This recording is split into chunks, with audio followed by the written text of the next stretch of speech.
Danielle forever and welcome back to my channel. As you can see, I have my goofy boyfriend on the channel again. Well, he's always on here. I don't know why I always say that, but today we are going to be doing a story. Is it what we call it, a story time? Yes. Story time of how we met.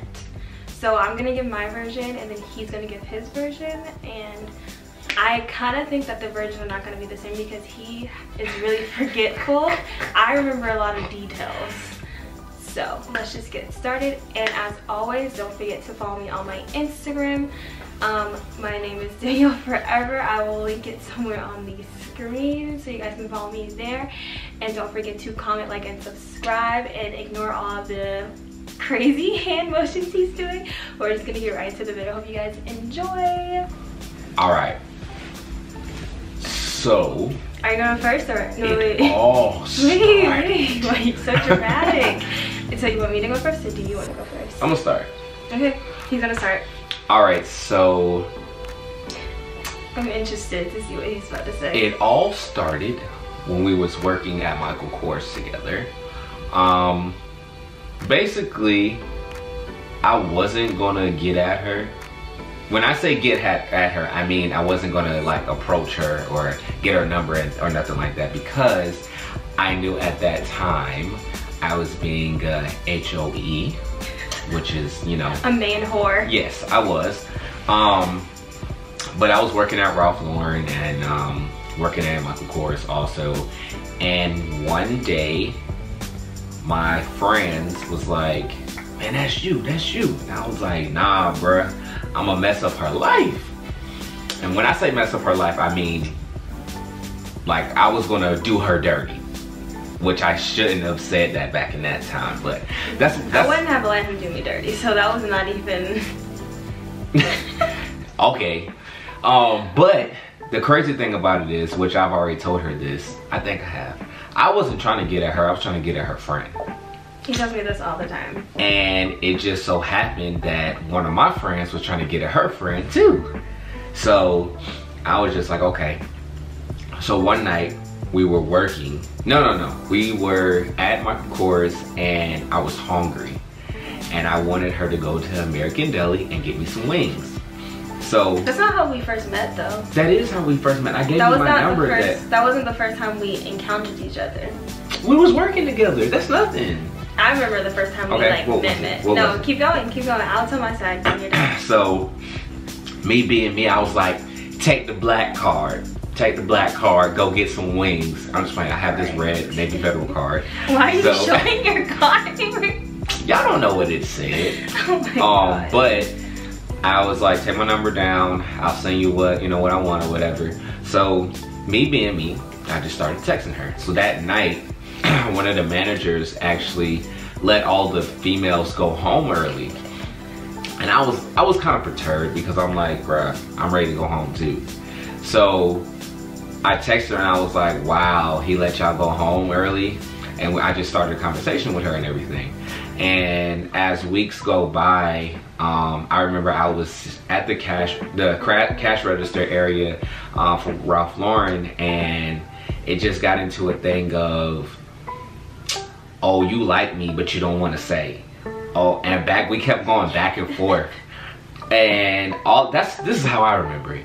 But she kept on saying, like, that she was with another person. Well, she wasn't really with him, but she was talking to another guy. And I didn't care. Stole me away from somebody else. Yup, because that's what I do, Mr. Steal Your Girl. Oh my God. It's Mr. Steal Your Girl. But yeah, she wasn't digging the dude anyways.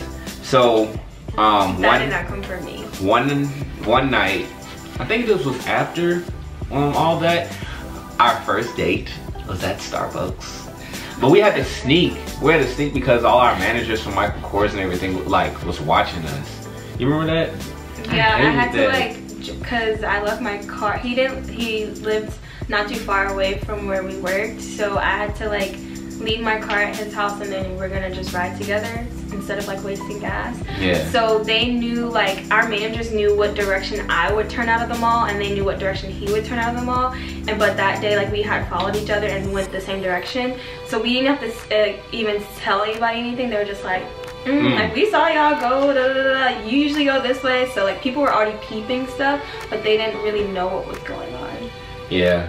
And then, you know, like I said, I wasn't trying to get at her like that, but I kind of like wanted to get to know her first. He was trying to get at me because he did not, like, I wasn't used to guys texting me how he was texting me when we first met. Like, he would double text and he would keep sending stuff. He would keep sending stuff until I responded. And so me, I wasn't used to that. I'm like, dang, this boy is like really consistent. Like, he won't leave me alone. And it wasn't like I mean, I'm not gonna say I didn't want to talk to him. It was just I was already talking to somebody else, so he wasn't really a priority. He was just like, oh, this is my coworker or whatever. But he was just so persistent and so consistent and like just kept texting me. I'm like, why does this dude keep texting me? I'm like telling my friend, like, oh my gosh, he keeps texting me. She's like, just go with it, just go with it. So yeah, because before he was trying to get at me. Anyways, I was going through some things, you know, trying to go through different girls and everything, but I found a good girl, you know, and it just so happened to be her, and I'm happy. Okay, let me tell my side of the story. My side of the story was the best. He don't really remember all the details. I don't. Remember all the juicy details. And so I remember the first time we actually met and the first time I worked with him. I came into work, it was like a closing shift. And it was me and one of my managers that I'm still close with, and he was at like the watch area in the store, like where we do all the watches, and I was like clocking in for my shift. I think he was there before me. I had just clocked in for my shift, and I like walked on the sales floor, and my manager, like me and my manager are having a conversation. My manager goes like, oh, it smells like flat iron. Did you just flat iron your hair? And then he walks up, he's like, yeah, it smells like flat iron. Did you just flat iron your hair? He don't remember none of this. And then I'm like, yeah, and I'm in my mind, I'm like, who is this guy? Because around the time when we first met, it was kind of like holiday time, so like we would hire a lot of seasonal people during the holidays. So I thought he was a seasonal person. I was like, I wasn't. Who is this seasonal guy coming up to me like he know me? Like, this is my first time meeting him. So we just had a really good conversation that night that we were working together. It was mad slow in the store, like nobody was coming to shop, and we basically were in a conversation.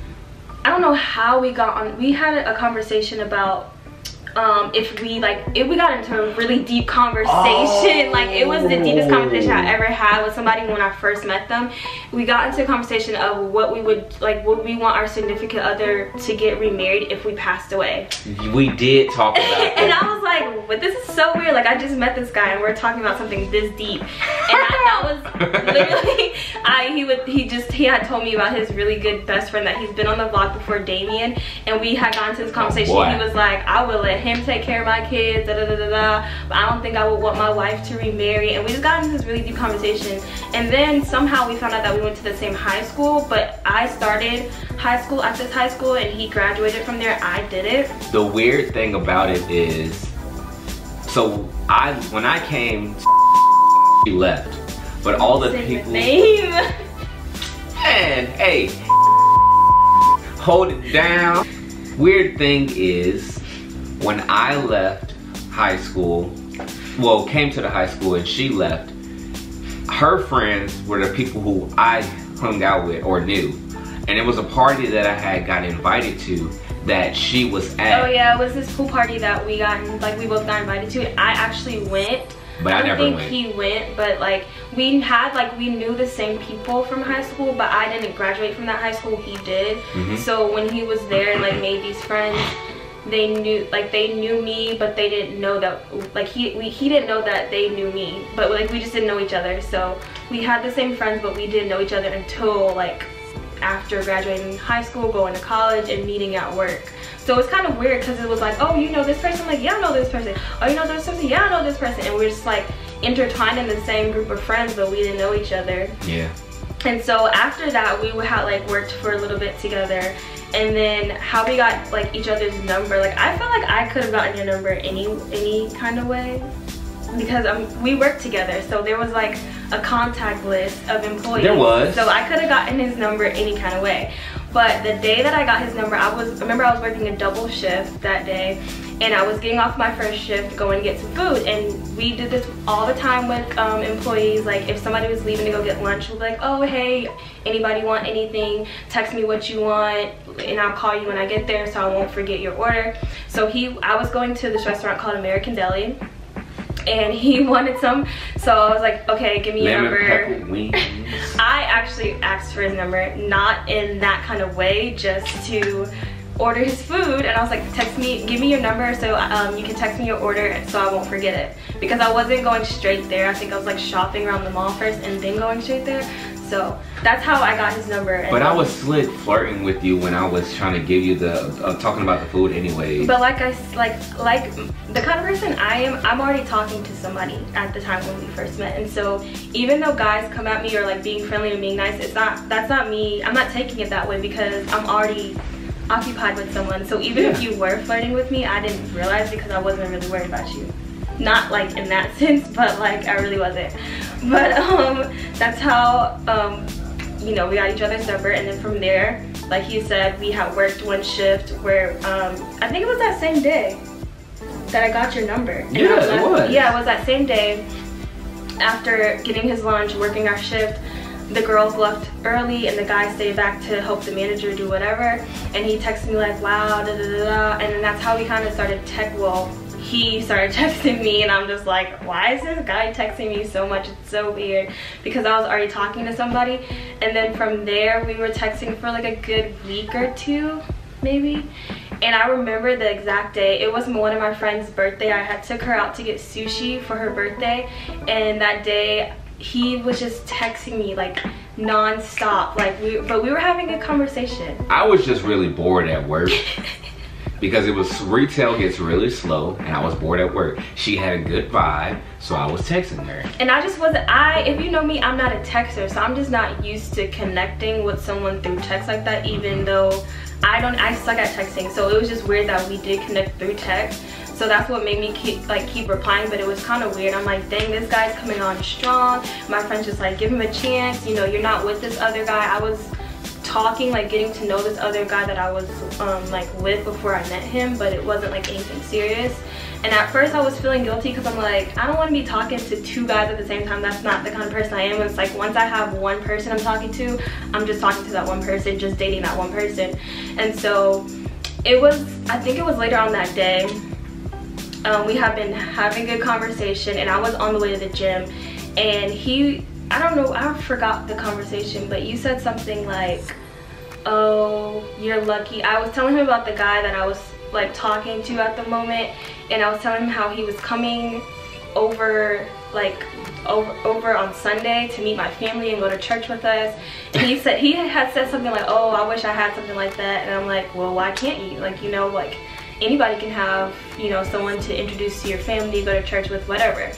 And so he just started throwing like these like little messages out, and I'm just like trying to be all like, what is he talking about? Like, you can meet any kind of girl. And we were just kind of like going back and forth to where you could tell there were some like feelings, but nobody wanted to say anything. And I'm like, well, you can always meet somebody. How you know you haven't met her? And he's like, well, I haven't met her. I was like, well, how you know? And like just going back and forth. And then I think I finally was like, all right, like just stop playing games. I have feelings for you. And then he was like, I think you like said the same thing. Like he was like, I was just trying to wait for you to say it first. The crazy thing about it is I was at work with my homies, and I was like, like, you know how I do. I'm like, and I showed them, and they was like, bruh, I told you, and I was like, bruh, I didn't know, because like the girl I was talking to before her, it wasn't really no deep nothing, you know. So it was, I stopped talking to that girl, and then the other girls, it was just little flings, you can say. Yeah, like every conversation we had was just so real and deep and raw, and I didn't have that with anybody that I like first met like right off the jump. Like our first conversation was deep. Like, no, I'm pretty sure a lot of people haven't had that conversation with someone that they just met. So I think that's what like brought us together, was the good connection that we had like with our conversations. But yeah, it got us to really communicate, because you know, even with our relationship now, communication is key. That's the basis of any relationship. I know a lot of people try to say that, but you have to actually sit and take that time to actually communicate with each other, because there's times where she's really annoying and I'll do something really annoying and she shuts me out. But yeah, I shut down. Like if I'm upset about something or something hurts my feelings, I need to like shut down and like just process my feelings. I'm the kind of person, I need to process my feelings. I don't need to just go off of my emotions. He just needs to get it out right then and there, and I'm like, no, give me a few seconds. Sometimes I'm like, give me a day. Like, and he's like, no, we need to like talk about it, straighten it out like right now. And like even when we first met, like we had good conversations, but we didn't always communicate like the best when we got into a relationship. So yeah, but we've grown. Yeah, so that's how we met. I think I kind of skipped over some things. Like he said we went on our first date to Starbucks, blase blase. But that's like, that was after we told each other we had feelings for each other, and then I was like our little first date, and that's when I was like, dang, like I really like this did guy. we go to the Braves game before? No, we went to the Braves game after Starbucks. Let me look. This girl, you didn't stop talking to the dude then. Because you didn't, because the week before I took you to the Braves game, you was looking at pets with him. No, that wasn't. I didn't even know you when we were looking at pets. When was I really didn't even know you. When was it? Okay, so I was talking to him. That was like way before I met you, but I had saved a video of us going to look at puppies together, and that video was saved into my phone. You had a time where it was like right before we went to the Braves game. You skipped out on him to go to the Braves game. Yeah, we were supposed to do something, and I told him, I was like, hey, something came up. And he was texting you at the game. And he was like texting me at the game. And since like me and that guy, we were kind of serious, not like we weren't in a relationship. I met his family, he had met some of my family, and so in this situation, that was the first time I ever was like talking to this person and then talking to this person and catching feelings with like while I was like pursuing another person. So I felt kind of like bad, because I was like, oh my gosh, like am I a bad person? Like I really did feel bad. But the other guy, like he just wasn't gonna work out, and I just had to figure out how to tell him that. And it was just, our connection built up faster than me and the other guy that I was first talking to. It was like 2 weeks y'all was talking. He was bringing you around family. And I had to like let him down easy, and I didn't know how to, but he knew about Joanne. And he did? Yeah, he knew about you, and I was like, oh, it's just like, at first, like this was before we were like connecting. I was like, oh, it's just a coworker, you know. And then that's when we started connecting, going on dates, meeting at Starbucks, and that's when I was like, dang, this is getting pretty serious. Like I need to do something. And so at first I kept telling him, you know, I just want to be alone right now. Like I was just like kind of telling him, like I just want to focus on myself. I don't really know what I want. She friend zoned me. Because I really didn't know what I wanted. Like I really didn't know what I wanted, because I was, what, 3 months before I met you, 3 or 4 months before I met you and talked to the guy, I had just got out of a year relationship that was like really toxic. So I just really didn't know what I wanted. Like that guy was kind of like a rebound, but then he was a good guy, and then I met him in like the same few weeks, and it was just so much going on. And even with him, even though we were kind of like dating after we found out that we had feelings for each other, the ex was still coming around. I still was friend zoning him. My ex was still coming around, and the other guy was still trying to come at me. So I had like 3 guys just on me trying to figure out my emotions. It was just too much. I was heartbroken. And I just kept friend zoning him, but I kept him in my life. Like we would still hang out, but like I was just like, oh, we're just friends, and, you know, the connection and the feeling was there. But I couldn't make it anything serious or commit to anything, because my ex was still coming around, the other guy was still trying to come at me. It was just too much going on, and I did not want to start a relationship with all that baggage like just out there. So. And I cut off all my HOEs. Cut them all off. And she was just like, oh, I think we should be friends. Huh? I literally kept friend zoning him, and it wasn't like I wanted to. Like I feel like when you feel like you are not able to be in a relationship and love someone the right way, don't force yourself, because if you're not ready, you're not ready. And if that person doesn't understand it, then they're not for you. And so even though I wanted to like move things forward with him, I had to put myself first and make sure that I was able to love myself and figure out my emotions and everything before I expected someone else to love me and figure me out. But we love each other. But yeah guys, that is how we met. I hope you guys enjoyed this video. Don't forget to comment, like, and subscribe, and I'll see you in the next one.